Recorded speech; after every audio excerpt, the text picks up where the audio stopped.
প্রমাণ সমেত দুর্জয়কে গ্রেফতার করালো উজি। সম্পূর্ণ জানতে ভিডিওটিতে একটি লাইক করে দেখতে থাকো। গল্পের শুরুতেই দেখা যায় যে দুর্জয়কে ফাঁসানোর চেষ্টা করছে পুলিশ, যাতে দুর্জয় ফেঁসে গিয়ে নিজের মুখে সমস্ত কুকর্মের কথা স্বীকার করে।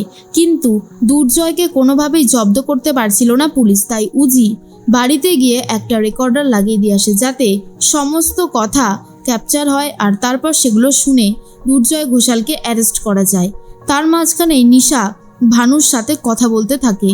নিশা চাইছিলই না উজি কোনোভাবে এই পুলিশের পরীক্ষাটা দিক, তাই ভানু তখন বলে, নিশা, আমার মনে হয় উজি অনেক দিন ধরে নিজেকে তৈরি করেছে এই পরীক্ষাটা দেওয়ার জন্য।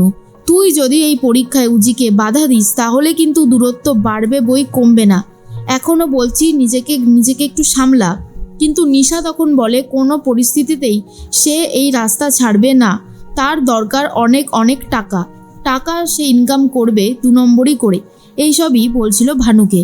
অন্যদিকে দুর্জয় ঘোষালকে ফোন করে পুলিশ একটু বলে দিয়েছিল যে নাটক করেছিল জিৎ, যে আপনি যেভাবে ঋষি ব্যানার্জিকে মারার পরিকল্পনা করেছেন তার জন্য পুলিশ আমাদের পিছনে পড়েছে। আসলেও এমনটা নয়। এরপর ভয় পেয়ে গিয়ে দুর্জয় ঘোষাল অন্য একটা ছোট ফোন বার করে ফোন করে যাদেরকে দিয়ে এই অপরাধটা করিয়েছে তাদের মধ্যে একজনকে, আর বলে, তোমরা কি আমার সাথে 2 নম্বরই করার চেষ্টা করছো? ভুলে যেও না আমার কাছ থেকে অনেক টাকা পেয়েছো তোমরা। এরপরেও যদি একই অন্যায় করতে থাকো তাহলে কিন্তু আমি তোমাদের অবস্থা খারাপ করে দেব। তখন সেই ছেলেটা বলে, কি বলছেন স্যার, আমরা টাকা নিয়েছি, আমরা কেন 2 নম্বরই করব? আমরা তো কিছু করিনি। তখন দুর্জয় বলে, তোমরা পুলিশকে বলোনি? হ্যাঁ, সত্যি করে বলো। তখন সেই লোকটা বলে, না স্যার, আমরা পুলিশকে কিছুই বলিনি, আর পুলিশও আমাদেরকে কিছু জিজ্ঞেস করেনি। আমার মনে হয় আপনার কোথাও একটা ভুল হচ্ছে। দুর্জয় তখন বলে, আমার যদি কোনো ভুল হয় সেটা আমি বুঝে নেব। তোমরা যদি কোনো ভুল করো তাহলে কিন্তু তার শাস্তি তোমরা পাবে। আর একটা কথা মনে রাখবে, যদি কখনো ধরা পড়ে যাও আমার নাম যেন সামনে না আসে। এরপর জিৎ বসু সমস্তটা ফোনে শুনে নিয়েছে আর বলে, এইবারেই দুর্জয় ঘোষাল আপনি একটা কাঁচা কাজ করে ফেললেন। এবারেই তো আমরা আপনাকে অ্যারেস্ট করব। এর মধ্যেই দুর্জয় ঘোষাল তাড়াতাড়ি করে সিমটা খুলে ফেলে আর পৃথাকে বলে, চলো আজ আমি তোমার দিদিভাইয়ের বাড়িতে যাব আর গিয়ে সব সত্যিটা বলবো। তখনই দীপ্তি বলে, কোথায় যাচ্ছ বাবা মাকে নিয়ে, আর এরকমই বা কেন করছো? দুর্জয় ঘোষাল বলে, কারণ আজ অনেক হিসাব বাকি আছে আর সেই হিসাবগুলো আমাকে ঠিকঠাক করে মেলাতে হবে। দীপ্তি বলে, আরে তোমার কি মাথা খারাপ হয়ে গেছে নাকি? কি করতে চলেছ আমরা তো কিছুই বুঝতে পারছি না। দুর্জয় বলে, তোর বোঝার কোনো দরকার নেই, যা বোঝার আমাকে বুঝতে দে। এরপরই দীপ্তি আর পৃথাকে নিয়ে ঋষিদের বাড়ির দিকে রওনা দেয় দুর্জয় ঘোষাল। অন্যদিকে পৃথা মনে মনে ভাবছিল কিছু একটা গন্ডগোল হয়তো হয়েছে। শোভাদেবী সবাইকে খাবার দিতে থাকে। তখনই ঋষি বলে, মা, আর কত খাওয়াবে বলো তো, আমার তো একদমই ভালো লাগছে না খেতে। শোভাদেবী বলে, আমি হাত পুড়িয়ে সবার জন্য রান্না করব আর কেউ খাবে না। কি শুরু করেছিস কি তোরা বলতো? না এরকমভাবে তো চলতে পারে না। ঋষি তখন বলে, আরে তুমি ভুল বুঝছো, আমি তো খাচ্ছি। মা, আমি বলি কি, তুমি একটু শান্ত হও।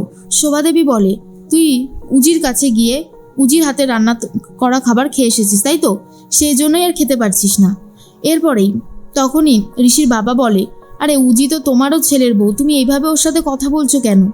ঋষি বলে, আমি ওর বাড়িতে গিয়ে কিচ্ছু খাইনি, ও আমাকে এটাই বলেছিল যে তুমি রান্না করবে, আমি যদি তোমার হাতে তৈরি করা খাবার না খাই তাহলে তুমি রাগ করবে। তুমি শুধু উজিকে ভুল বোঝো। উজির সাথে তোমার ভুল বোঝাবুঝিটা দিন দিন বেড়েই চলেছে, কিন্তু এটা ঠিক হচ্ছে না। এর মাঝখানে চলে এসেছে দুর্জয় ঘোষাল আর বলে, দিদিভাই, আজ আমি সত্যিটা বলার জন্য এখানে এসেছি। সত্যিটা আমি বলবোই, কেউ আমাকে আটকাতে পারবে না। তখনই ঋষি বলে, এই লোকটা এখানে কি করছে? এই লোকটাকে আমি জাস্ট সহ্য করতে পারি না। ভাবতেই ঘেন্না লাগে যে এই লোকটা আমার বোনকে অ্যাবিউজ করেছে। আর তখনই দুর্জয়কে আবার মারতে যায়। ঠিক সেই মুহূর্তে দুর্জয় বলে, হ্যাঁ আমি অন্যায় করেছি ঠিকই, কিন্তু এখন আমি আর কোনো অন্যায় করি না। আমি একজন ক্যান্সার পেশেন্ট আর আমাকে নিয়ে এইভাবে ছিনিমিনি খেলা হচ্ছে। 2 বোন আমাকে পুরো মারার জন্য উঠে পড়ে লেগেছে। তখন ঋষি বলে, কি করেছে 2 বোন? বরং আপনি ওদের সাথে যা করেছেন তার উপরে এখানে দাঁড়িয়ে কি করে যে বড় বড় কথা বলতে পারেন সেটাই আমি বুঝে উঠতে পারছি না। এর মধ্যেই দুর্জয় বলে, ঋষিকে নাকি আমি মারার চেষ্টা করেছি, লোকজনকে দিয়ে আমাকে ভয় দেখাচ্ছে আমি যাতে এই মুখ থেকে এই কথাগুলো বার করি আর ওরা আমাকে গ্রেফতার করে নিক। তখনই শোভাদেবী বলে, তুমি সত্যি কোনো অন্যায় করনি তো দুর্জয়? তোমাকে না আর ভরসা বিশ্বাস করা যায় না। কারণ তুমি অনেক কিছু করতে পারো, আর সেটা আমরা খুব ভালোভাবে জানতে পেরে গেছি। এর মাঝখানে জিৎ বসু চলে এসেছে আর বলে, দুর্জয় ঘোষাল অনেক কলকাঠি নেড়েছেন, আর দয়া করে কলকাঠি নাড়তে যাবেন না, কারণ অলরেডি আপনি ধরা পড়ে পড়েছেন, এবারে অন্তত স্বীকার করুন। দুর্জয় ঘোষাল বলে, আমি কোনো কিছু করিনি, তাহলে আমি স্বীকার করব কেন অফিসার? ঠিক সেই মুহূর্তে উজি বলে, প্রমাণ আছে আমার কাছে। আপনি আমাদের দুই বোনকে আবারও ফাঁসাতে চেয়েছিলেন আর ঋষিবাবুকে মারতে চেয়েছিলেন। এটা শোনার পরেই ঋষি বলে, কি বলছো কি উজি? উজি বলে, হ্যাঁ, আমার কাছে সমস্ত কিছুর প্রমাণ আছে। আমি যদি প্রমাণ করে দিই তাহলে এই লোকটার শাস্তি হবেই হবে। দীপ্তি তখন বলে, বাবা তুমি আবার অন্যায় করেছো? তোমাকে আমি বারবার করে বলেছিলাম কোনো অন্যায় করো না, কিন্তু তুমি তো দেখছি শোধরাবার মানুষই নও। এরপরেই দুর্জয় সমস্ত কিছু অস্বীকার করায় জিৎ বসু প্রমাণ নিয়ে চলে এসেছে। যাদেরকে দিয়ে এই কাজটা করিয়েছে তাদেরকেই ধরে নিয়ে চলে এসেছে।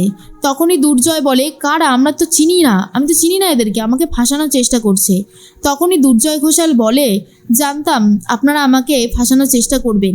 অফিসার বলে, আমি এটা জানতাম যে আপনিও অস্বীকার করবেন, আর এরা একটা ভালো কাজ করে রেখেছে।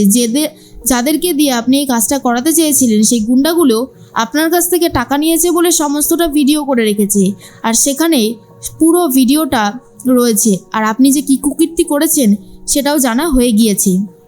এরপর দুর্জয় ভাবে, তাহলে তো এবারে আমি ধরা পড়ে যাব, কি হবে এখন? তখন আবারও শোভাদেবী বলে, তোমাকে আমরা ক্ষমা করে দিয়েছিলাম, তুমি এই দিনটা আবার দেখালে দুর্জয়। বুঝতে পেরে গেছি তুমি কখনোই নিজেকে শোধরাতে পারবে না।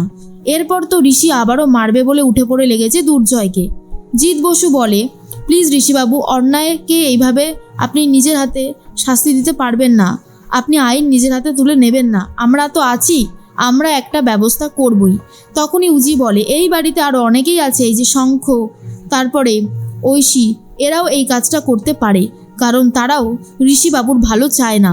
তখন শঙ্খ বলে, এইসব ভুল কথা, আমি কোনো অন্যায় করিনি মেশো, আপনি বলুন আমি কি এই প্ল্যানে আপনার সাথে ছিলাম? আমি কিচ্ছু জানি না। তখনই দুর্জয় বলে, বেশ করেছি, আমি আবারও এই পরিবারের ক্ষতি করার চেষ্টা করব। আমার হাত থেকে এই পরিবারকে কেউ বাঁচাতে পারবে না, আমি এটা বলে গেলাম। ঋষি তখন বুঝতে পারে এই দুর্জয় ঘোষালকে বোঝানো আর দুর্জয় ঘোষালকে শোধরানো কোনোটাই তাদের পক্ষে সম্ভব নয়, তাই পুলিশের হাতেই তুলে দেয়। আর পৃথা দীপ্তি অনেক কান্নাকাটি করতে থাকে, কিন্তু এটাও বুঝতে পারে দুর্জয় ঘোষাল যে অন্যায়টা করছে তাতে তার শাস্তি হওয়াটাও জরুরি, না হলে সে বারবার করে অন্যায় করে পার পেয়ে যাবে, আর সেটা মোটেই ভালো হবে না। তখন উজি বলেছিলাম 48 ঘন্টার মধ্যে প্রমাণ করে দেব কে বা কারা এইসবের কাজে রয়েছে, আর সেটা প্রমাণ করে দেখিয়ে দিলাম। এই বলেই উজি রওনা দেয় নিজের বাড়ির পথে।